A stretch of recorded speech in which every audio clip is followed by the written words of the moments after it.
นท่านใดได้เห็นแล้วว่าเป็นบุญตา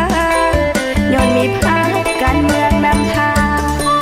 บ้านเมืองเจริญก้าวหน้า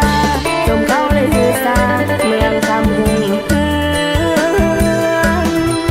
เว้าเรื่องอาหารการกินมีหลายๆสิ่งของแซ่บทั้งนั้นมุกปลาบูใส่มาแคนเข้ากันนกแอมตุ้งสุกนอลอยแซ่บอำลำข้าวปุ้นบ้านสันสมคำสาลือเมืองคำดินดำน้ำสุ่ม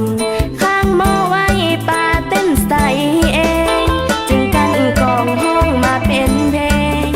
จึงกันกองห้องมาเป็นเพลงบ่ได้ส่งเสียงอวดเก่งเลยนะมีวาสนาได้มาเมืองคำอย่าลืมเด้อท่านนั้นไปกราบไหว้พระเจ้าใหญ่ศักดิ์สิทธิ์องค์แสนพระเจ้าใหญ่ศักดิ์สิทธิ์องค์แสนแล้วจะสุขเหลือแสนที่ได้มาเมืองค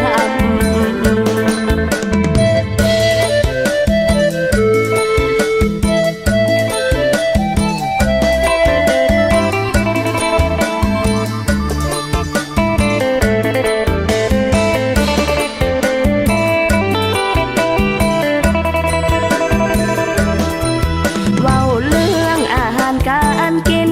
มีหลายๆสิ่งของแซ่บทั้งนั้นมุกปลาบูใส่มาแคนเข้ากันนกแอมตุ้งสุกนอลอยแซ่บอำลำข้าวปุ้นบ้านสันสมคำสา